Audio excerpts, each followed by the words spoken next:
6절로 8절입니다. 모니터 좀 올려주시고 요한계시록 1장 6절로 8절까지 말씀 한 절씩 말씀을 교독합니다. 그의 아버지 하나님을 위하여 우리를 나라와 제사장으로 삼으신 그에게 영광과 능력이 세세토록 있기를 원하노라. 아멘. 볼지어다 그가 구름에 타고 오시리라. 각 사람의 눈이 그를 보겠고 그를 찌른 자들도 볼 것이요 땅에 있는 모든 족속이 그로 말미암아 애곡하리니 그러하리라. 아멘. 같이 읽겠습니다. 주 하나님이 이르시되 나는 알파와 오메가라. 이제도 있고 전에도 있었고 장차 올 자요 전능한 자라 하시더라. 아멘. 이 말씀은 살아계신 하나님의 말씀입니다. 아멘. 이 시간에는 구름 타고 오실 주님이라는 제목으로 말씀을 상고하도록 하겠습니다. 우리 또 지난 시간에 했던 것들을 살펴봐야 되겠죠? 안 까먹어야 되니까. 자, 요한계시록의 두 가지 잘못된 선입견 PPT 돌려주세요. 네, 여러분 모두 모르실 것 같아서 제가 이렇게 또 준비했습니다. 요한계시록은 어렵지 않고 쉽다는 것입니다. 두 번째는 요한계시록은 가장 현실적인 책이다라고 말씀을 드렸어요. 자, 묵시 문학을 살펴봤는데 두 가지 기둥이 있다고 말씀드렸죠. 한 가지는 항상 종말론적이다라는 것이었어요. 두 번째는 반드시 구원이 있다. 그리고 세 번째, 요한계시록을 공부하는 목적과 이유가 무엇인가 세 가지입니다. 종말에 대한 바른 인식을 가져서 이단에 빠지지 않도록 하기 위함이다. 두 번째로 예수 그리스도 즉 기독론에 대한 공부를 하고, 세 번째는 교회에 대한 바른 인식을 하기 위해서 요한계시록을 기록해 놓았다는 것입니다. 자, 요한계시록을 공부할 때 얻는 세 가지 유익이 있습니다. 첫 번째, 세상에 종말은 반드시 온다는 것입니다. 두 번째, 종말은 왜 있는가?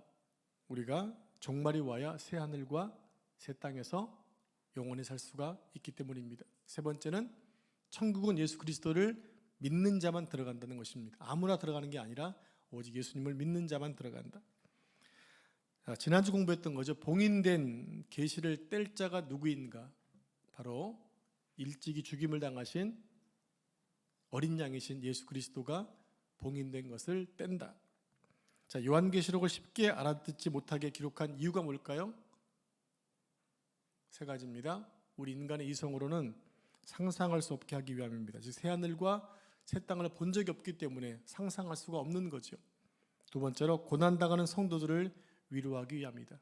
반드시 끝이 온다. 그리고 처음과 끝이신 예수님이 너희를 위로하기 원하신다 라고 해서 성도를 위로합니다. 세 번째, 종말을 대하는 우리의 자세에 대해 설명해 주는데 부정적으로 종말을 맞이할 것이 아니고 또 소극적인 자세가 아니라 긍정적이고 적극적으로 종말을 살아내야 한다는 것을 말씀하고 있습니다. 자, 그러면 요한계시록의 기록자는 누구인가요? 누구죠? 세례 요한이에요? 사도 요한이에요? 사도 요한입니다. 수신자는 누구인가? 일곱 교회. 자, 일곱 교회 다 아시죠? 시작 한번 같이 해보겠습니다. 시작.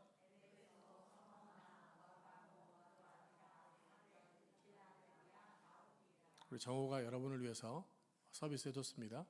7개. 외우는 방법이 뭐라고 그랬죠? 에서보두, 사빌라. 이게 좀 별로 안 좋은 것 같아요. 자, 그럼 7이라는 숫자가 가지고 있는 중요성에 대한 말씀을 드렸죠. 7.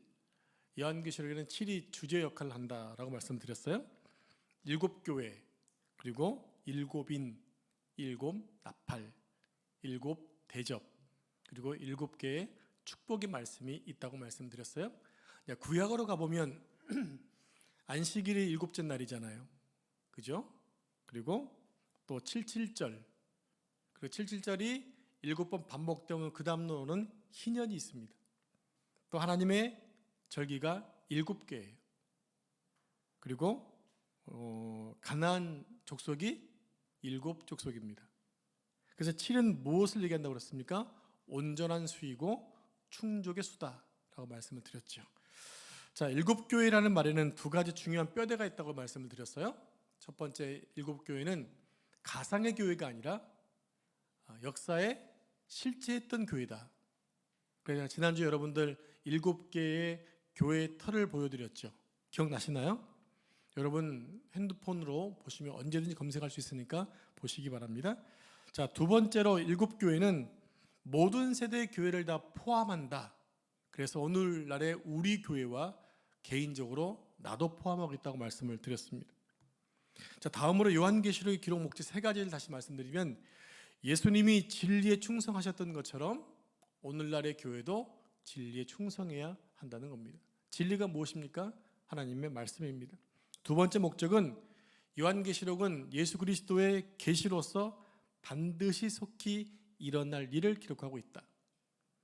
속히라는 말에 여러분 주의하셔야 됩니다. 그런데 많은 사람들이 속히 아직도 2000년이 지났는데 아직 안 오셨는데요?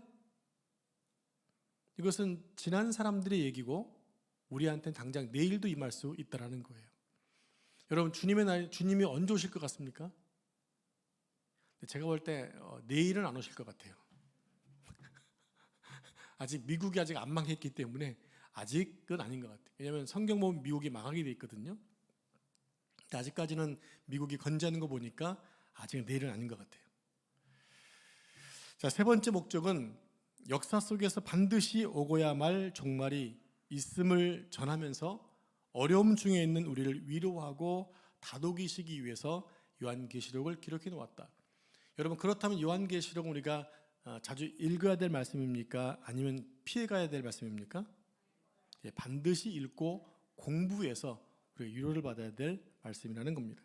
자, 오늘은 구름 타고 오실 주님에 대해서 공부하도록 하겠습니다.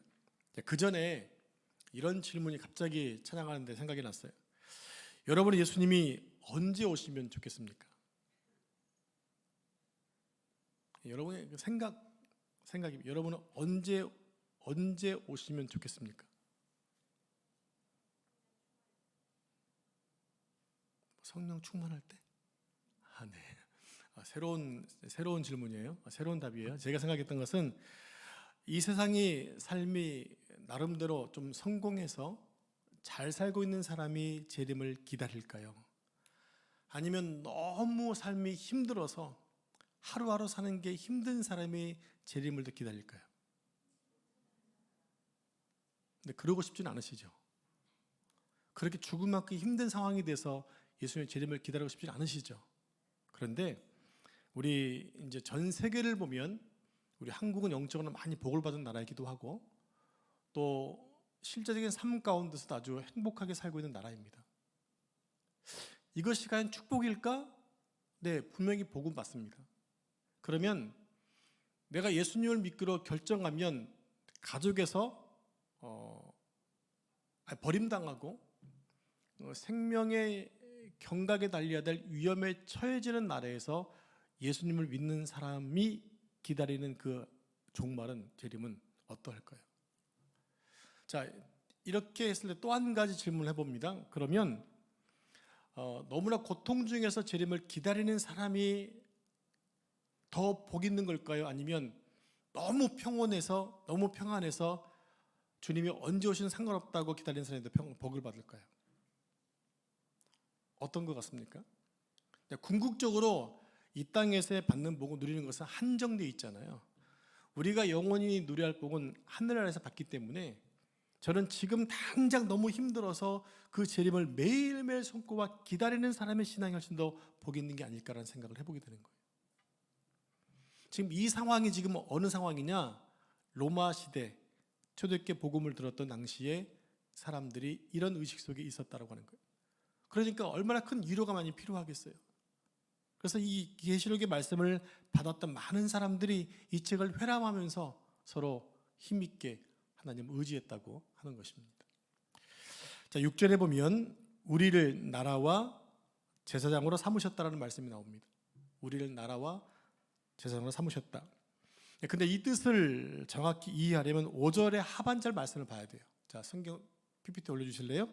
자, 은혜와 평강이 너에게 있기를 원하노라.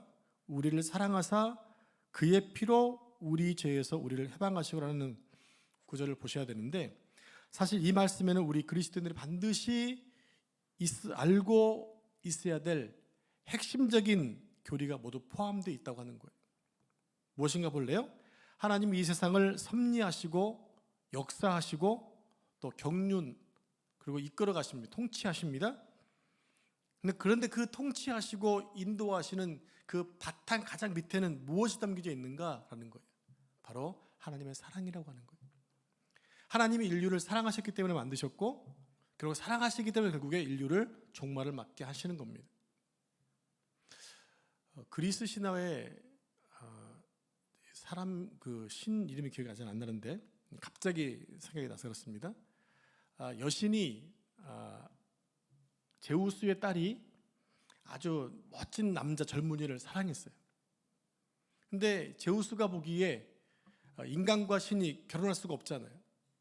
그래서 그 관계를 이렇게 좀 끊어라 라고 얘기했는데 안 끊는 거예요. 근데 제우스가 한 가지 조건을 걸었어요. 그러면 너에게 소원을 한 가지 주겠다. 그래서 소원을 한 가지 주겠다. 그때 여신이 어떤 소원이 들었냐면 이 남자가 죽지 않게 했던 거예요. 내 사랑하는 남자가 죽지 않게 해주십시오라는 소원을 베풀었어요. 그런데 그 여신에게는 계속해서 불행이 너무 불행한 거예요. 왜 그랬을까요? 그 사람은 죽진 않았지만 계속해서 어떻게 됩니까? 늙어가는 거예요. 너무너무 늙어서 보기 싫은데도 안 죽어요. 이건 행복이 아니라는 거잖아요. 여러분, 정말 여러분도 젊으셨을 때 사랑이 생각만 하면 잠이 안 오고 했을 때 그때의 사랑과 30년 지난 부부의 사랑이 똑같을까요? 열정은 다르지만 마음은 동일하겠죠? 자, 하나님께서 세상을 왜 제가 이 말씀을 드렸냐면 인류는 계속해서 하나님과 적대시해 갑니다.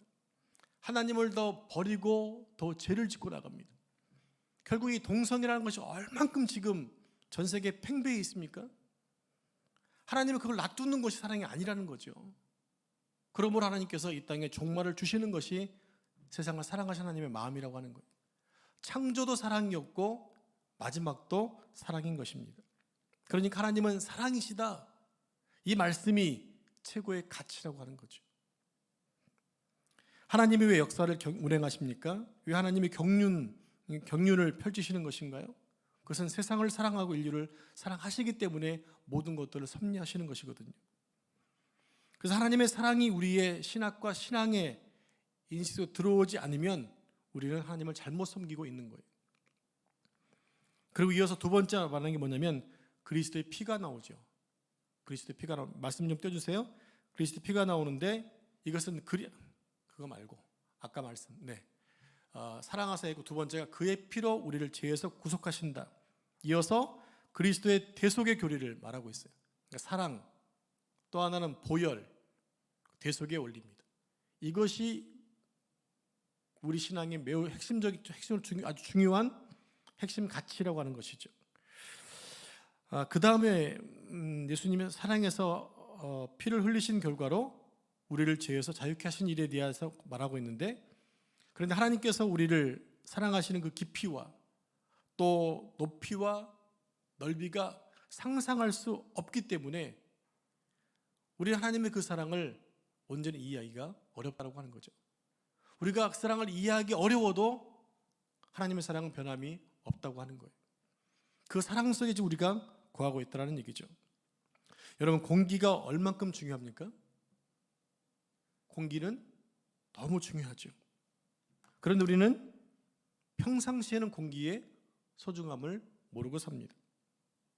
우리가 아무 생각 없이 마시기 때문에 공기의 중요성을 잘 모르듯이 하나님께 받고 있는 그 사랑이 너무나 크고 깊고 넓고 신비하기 때문에, 그 사랑이 어마어마하기 때문에 그 사랑을 잘 깨닫지 못하고 사는 경우가 많이 있다고 하는 거예요.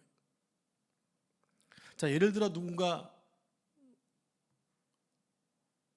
고가의 손목시계를 선물로 해줬습니다.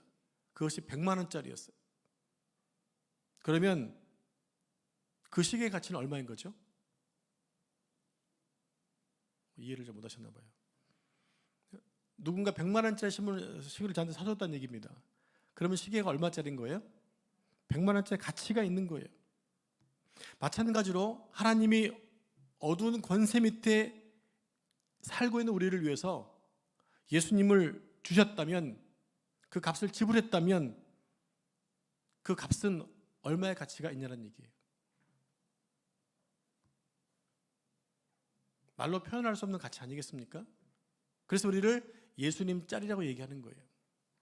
내가 나를 비교해 보면 얼마 안 될 수 있는 가치지만 하나님께서 나를 위해 생명을 버리시고 나를 위해 대속하셨기 때문에, 나를 주셨기 때문에 그분의 가치는 어마어마하다는 거죠. 동시에 그것을 받은 나는 어떠한 얘기입니까? 나도 동일하게 예수님의 가치를 지닌 자 되었다는 얘기입니다. 바로 이게 존재가 바뀌어진 거죠. 정체성이 바뀌어진 것입니다. 그럼 우리는 어떤 인생을 살아야 되는가? 여러분, 개개인 여전히 늘 실패하고 있는 내 인생을 사는 게 아니라 예수님짜리 인생을 살아갈 수 있도록 여러분 힘써서 사셔야 한다는 얘기입니다. 자, 예수님이 십자가에서 하신 마지막 7번째 말씀이 다 이루었다이잖아요. 다 이루었다. 헬라어로 테텔레스타이. 당시 상인들이 거래할 때 영수증을 써주잖아요. 영수증을 발급할 때 바로 테텔레스타이라는 거예요. 원문을 더 정확히 번역하자면 다 지불되었다라는 뜻입니다. 다 지불되었다. 하나님이 우리를 사망에서 되찾아오시기 위해서 모든 값을 예수 그리스도를 통해 완전히 우리말로 끝점까지 다 줬다라는 의미를 담고 있다는 얘기입니다. 그래서 오늘날 내가 어떠한가 상관없이 나는 이런 정체성을 지닌 존재가 되었기 때문에 그런 인생을 살아야 한다는 거예요. 여전히 한국의 많은 사람들은요, 여러분도 포함될지 몰라요. 이들은 구원받은 백성으로 살고 있음에도 불구하고 여전히 밑바닥 신앙생활을 하고 있는지 모른다는 얘기입니다. 예수님자리 인생이 되었음에도 불구하고 여전히 자신의 한계 속에서 살고 있는 사람이 많이 있을 수 있다는 얘기예요. 불행한 거죠. 안타까운 것입니다. 그래서 자기 정체성이 제대로 확립되지 않았기 때문에 세파에 흔들리고 방황하는 인생을 살고 있는 거예요. 그래서 그리스도인 가운데 여전히 정죄의식에 빠져서 헤매고 있습니다. 빨리 회복하셔야 돼요. 사단은 계속 우리한테 죽이려고 합니다. 사단은 계속 죽이는 영이잖아요. 속여서 넘어뜨리고 결국에 궁극적으로 천국에 가지 못하도록 사단은 계속해서 방해하고 해방하고 거짓말하거든요. 그 거짓말이 뭡니까? 아예 니까짓 게 뭐, 너는 안 돼, 너 늘 죄짓잖아, 너를 봐, 이렇게 우리를 속이거든요. 거기에 넘어가지 마시고 주님이 나를 위해 돌아가신 그 가치를 묵상하시라는 얘기입니다. 나는 예수님 자리야. 나는 예수님 자리야. 이게 우리의 바뀌어진 무엇입니까? 새로운 정체성이라는 얘기입니다. 그래서 정체성은 우리가 생각하는 것보다 훨씬 더 중요한 문제라고 하는 것입니다. 예를 들면 오늘날 우리는 그 인터넷 시대를 살고 있잖아요. 인터넷이 마비되면 할 수 있는 게 별로 없어요. 제가 설교를 준비하는데 당장 사무실에 와이파이가 문제가 생겼다 하게 되면요, 설교 준비가 너무 어려워요. 한글만 치는 게 아니라 또 서핑도 해야 되니까. 그리고 무엇인가 도움받으려면 인터넷이 안 되면 아무것도 못해요. 인터넷상에 두 가지 부류가 있다고 합니다. 한 가지는 한 부류는 사이트에 들어가긴 하지만 눈팅만 하고 나오는 사람이 있어요. 보고 빠져나오는 사람. 그는 더 많은 정보를 얻을 수가 없는 것입니다. 더 많은 정보를 얻으려면 회원 가입을 하든지 로그인을 해야만 됩니다. 그런데 회원 등록을 하려면 제일 먼저 약관에 동의해야 됩니다. 동의하면 내 모든 정보를 또 입력해야 돼요. 그래서 나이, 생년월일, 주소, 취미 등 이런 등등의 자세한 정보를 입력합니다. 자, 그러고 나면 드디어 아이디와 비밀번호가 생겨나게 돼요. 그런데 자신의 신분을 공개하고 싶지 않다면 회원 가입을 할 수 없을 뿐만 아니라 더 이상 정보를 얻는 일을 포기해야만 한다는 겁니다. 그런데 회원이 되면 마음껏 언제든지 소통할 수가 있게 된다는 얘기입니다. 이처럼 신앙생활에도 두 부류가 있다는 거예요. 매주 예배당 출입은 하는데 마치 그냥 인터넷 클릭만 하듯 왔다 갔다 하는 사람이 있다는 얘기입니다. 저는 정말 그분들보다 위태함을 느껴요. 왜냐하면 한 주간 와서 예배할 때도 보면 졸고 가는 사람이 여러 명 있거든요. 깨우고 싶은데 그러면 기분 나쁠까 봐 깨우지는 못하고 보고 있자니 너무 안타까워요. 일주일에 겨우 한 번 와서 예배 드리는 그 시간마저도 졸고 가면 어떻게 신앙이 성장을 할까라는 그런 마음이 저한테 있는 거예요. 그래서 기도할 때마다 너무너무 속상하고 너무 죄송하고 미안해요. 내가 목양을 바르게 하고 있나라는 생각이 들기 때문에. 왜냐하면 그분을 저한테 맡겨놓은 거잖아요. 그 죄책감이 저를 밀려올 때마다 많이 속상하고 힘들어서 새벽에 한숨 쉬지 못할 때가 있어요.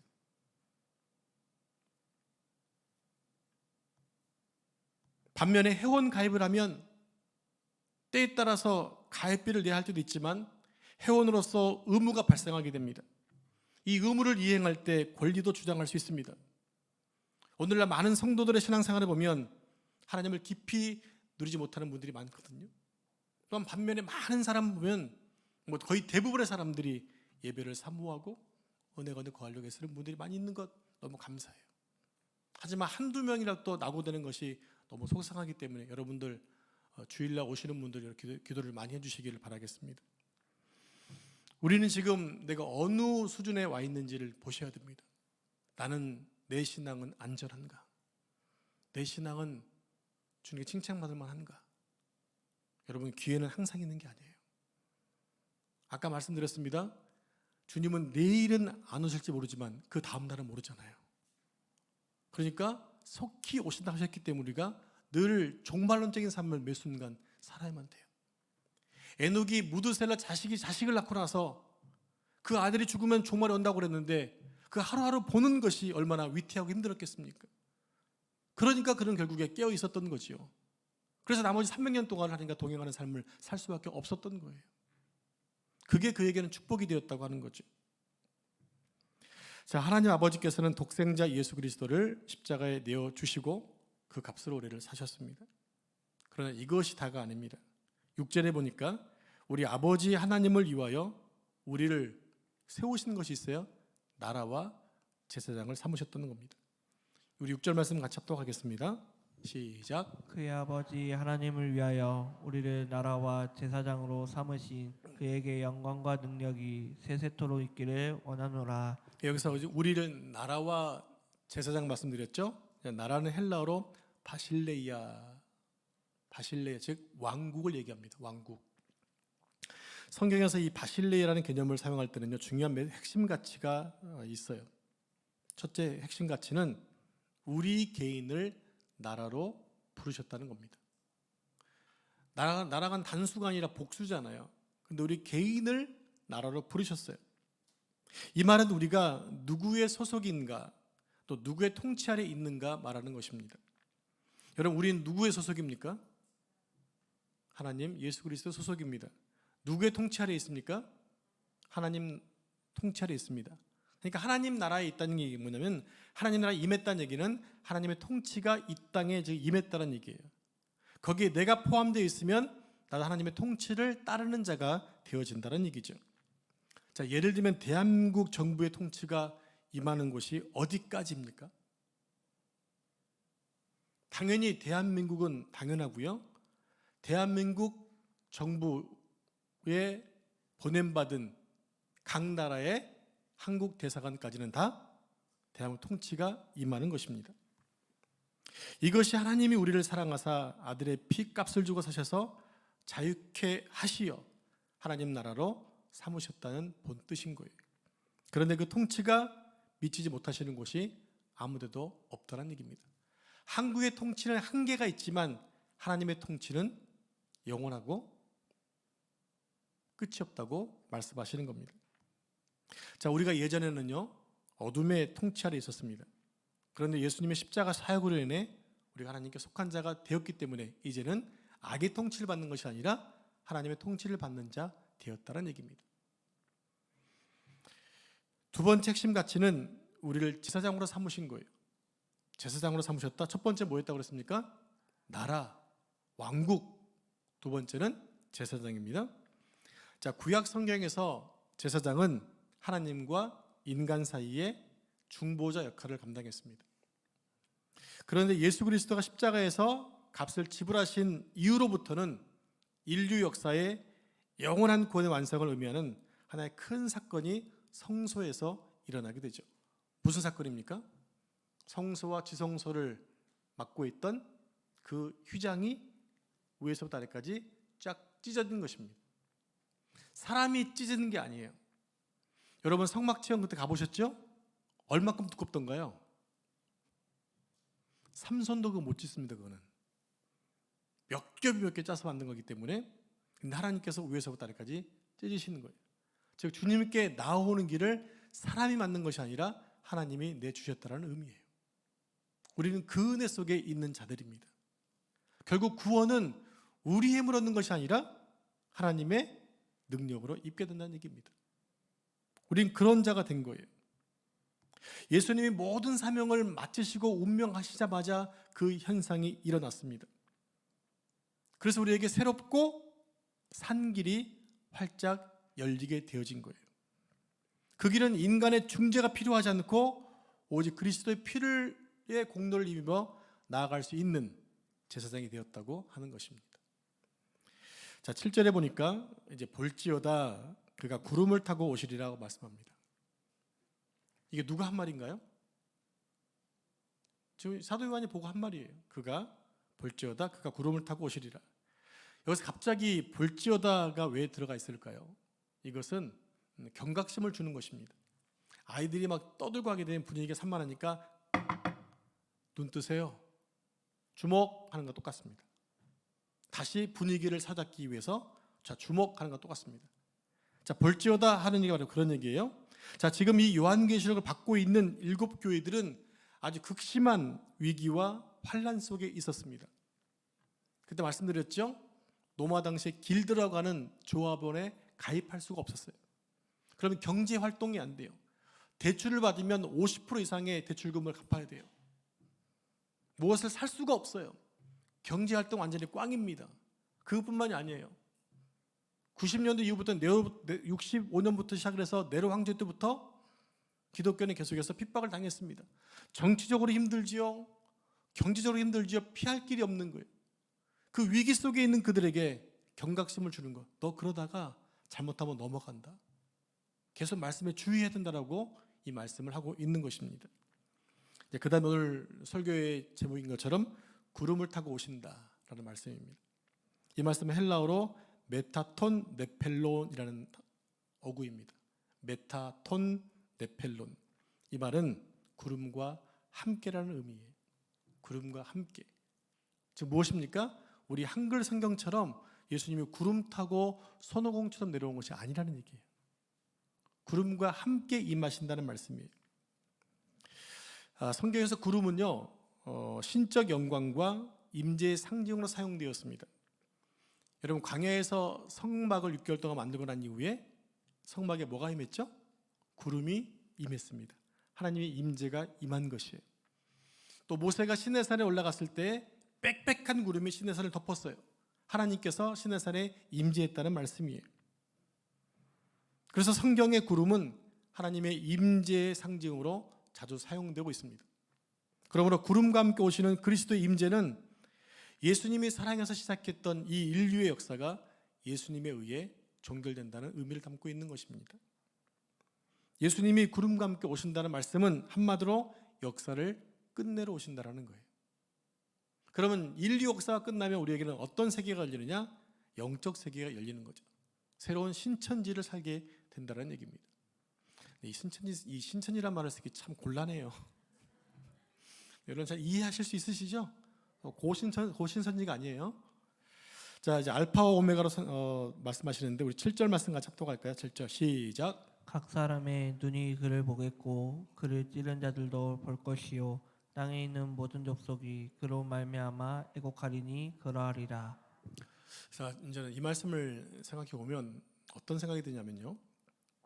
전 세계에 태양은 볼 수 있잖아요. 그죠? 태양이 워낙 멀리 있기 때문에 어디 있든 제가 태양은 봅니다. 근데 제가 지난번 방글라데시를 2월 달에 갔을 때 교회에서 새벽에 봤던 위치 똑같은 자리에 오리온 자리가 있었어요. 물론 시간대는 달랐죠. 그래서 느낀 게 뭐냐면 어디 있든지 간에 시간차는 있지만 별은 보이는구나. 근데 어느 지역에서는 아예 오리온 자리가 안 보이는 데가 있어요. 어디든지 보이는 것은 북극성은 안 바뀌기 때문에 그 자리에 있지만 다른 별자리를 못 볼 수 있거든요. 그런데 방글라데시는 제가 새벽에 와서 보던 데가 똑같은 위치에 있는 거예요.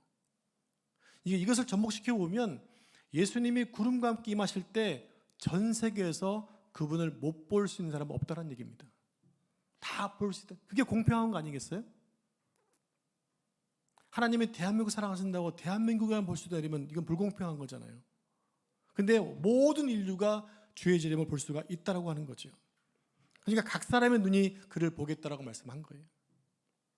자, 여기서 보면 그 다음 절 말씀에 그를 찌른 자들이라는 말이 나오죠. 그를 찌른 자들 누구일까요? 로마 군병을 말하는 게 아닙니다. 그를 찌른 자들은 상징적으로 역사를 통틀어서 그리스도를 대적한 모든 인류를 얘기하고 있는 거예요. 그리스도를 거절한 모든 인류들, 넓게 말하면 예수님과 상관없는 사람들을 말합니다. 어떤 사람일까요? 복음을 전해도 터부시하고 거절하는 사람들, 구원과 상관없는 사람들이 바로 그를 찌른 자들로 묘사되고 있습니다. 그리고 이어서 땅에 있는 모든 족속이 그로 말미암아 애곡한다 이렇게 말합니다. 여기서 애곡하는 자들은 누구를 가리키는 것일까요? 어떤 사람이 애곡할까요? 여러분은 아니겠죠? 하나님의 아들을 죽인 것에 대한 슬픔과 회개의 한탄도 있지만 그리스도가 앞으로 가지고 오는 심판으로 말미암아 통곡한다는 거예요. 예수님의 첫 번째 초림은 뭐였습니까? 인류를 구원하기 위한 구원자의 모습으로 오셨어요. 다시 오실 예수님은 인류를 심판하기 위한 만왕의 왕으로 오신다는 것입니다. 그때는 더 이상 기회가 없다라는 거예요. 여러분, 지옥문 앞에 붙어있는 표말이 있다고 그러잖아요. 더 이상 기회는 없습니다. 사람은 죽으면 더 이상 기회가 없는 것처럼 주님이 이미 오셔버리면 그때 주님 오셨다고 회개하고 갈 수 있는 자가 아니라는 얘기예요. 여러분, 마치 이것은 무엇으로 보여주냐면 구약시대의 노아 홍수 때입니다. 노아 홍수 때 비가 내리기 시작하니까 많은 사람들이 처음에는 그랬죠. 늘 내리던 비 아니겠어? 근데 이 비가 장난 아니에요. 그래서 정신 차리고 방주를 향해 올라가 봤지만 방주문은 닫혔어요. 하나님이 닫으셨어요. 그런 시대가 바로 예수님의 재림과 똑같다는 얘기입니다. 더 이상 기회가 없다라고 하는 거예요. 그러니까 많은 사람들이 통곡할 수밖에 없다라고 하는 거죠. 그래, 그 통곡은요 아무것도 아니에요. 그리고 이제 부활주일 오후에 가나 혼인잔치 언약 영화 볼 텐데 마지막 부분에 이 장면이 나와요. 마지막 장면 혼인잔치 임했을 때 신랑을 영접하지 않았던 사람들의 모습이 나오는데 섬찟합니다. 그리고 8절에서 이렇게 끝을 맺고 있어요. 8절 보면 주 하나님이 이르시되 나는 알파와 오메가다. 알파와 오메가는 그리스 알파벳의 첫 글자와 마무리 글자입니다. 한번 보여주실래요? 많이 보셨죠? A자 알파, 오메가, 오메가 시계 사신 분.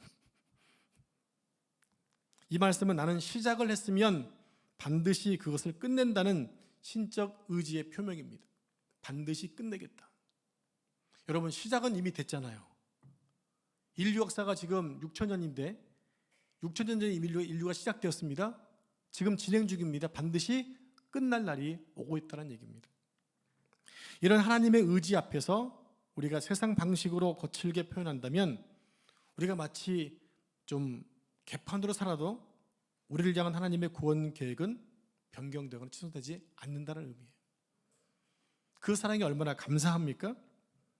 여러분, 이 사실을 하나님이 계약금으로 십자가에 예수님을 거신 것으로 잘 표현해 주셨어요. 여러분, 계약금을 얼마나 거느냐에 의지가 있잖아요. 예를 들어 10억짜리 집을 계약을 합니다. 그럼 몇 프로를 걸어야 되나요? 한 1,000만 원을 걸어야 돼요. 근데 100만 원만 걸었어요. 그건 뭡니까? 포기할 수도 있다는 개념입니다. 근데 계약금을 9억 9천을 걸었어요. 미쳤죠. 그 뭡니까? 그 집을 사기로 확고하겠다는 확고한 마음을 표현하고 있는 것입니다. 그런데 우리 예수님은 아예 10억을 거셨어요. 몽땅 주셨어요. 뭡니까? 우리의 사랑에 대한 것을 끊지 않으시겠다는 얘기예요. 그 은혜가 얼마나 감사합니까? 그리고 하나님은 8절 마지막에서 당신을 가리켜 이렇게 말씀하십니다. 전능한 자다. 도장까지 꽉 찍습니다. 이런 모든 용어를 동원해서 하나님 우리에게 하시고자 하는 말씀이 있다는 얘기입니다. 그것이 뭡니까? 우리를 향한 하나님의 구원이 아주 확고하다. 또한 그 성취도 하나님의 주권과 또 전능하심 속에서 마무리되고 반드시 완성될 것이다 라는 것을 말하고 있는 것입니다. 우리의 수준, 우리 형편, 조건과 상관없이 하나님께서 그것을 이루셨다고 하는 것입니다. 우리는 그 은혜를 받고 누리기만 하면 되는 거예요. 그러므로 요한계시록은 무섭고 두려운 책이 아니라 아무런 자격과 조건도 없는 나를 사랑하신 하나님의 사랑의 편지로 받으시면 된다고 하는 거예요. 앞으로 계속해서 요한계시록을 공부하고 또 읽으실 때마다 우리 그 영혼의 그 감각과 눈이 새롭게 열려서 주님 오시는 흔적들을 눈으로 보고 일상 속에서 종말론적인 삶을 살아내는 여러분과 제가 되기를 축복합니다. 기도하겠습니다. 하나님 감사합니다. 우리를 하나님의 나라 시민으로 세워주시니 감사합니다. 하나님의 사랑이 이기셨습니다. 하나님의 사랑이 완전했습니다. 그 사랑 가운데 가는 제가 되도록 도와주시고 우리 일상에서 예수 그리스도를 주목하며 오실 날을 잘 준비하는 삶을 살 수 있도록 축복해 주옵소서. 이 모든 말씀 거룩하신 예수님의 이름으로 기도합니다. 아멘.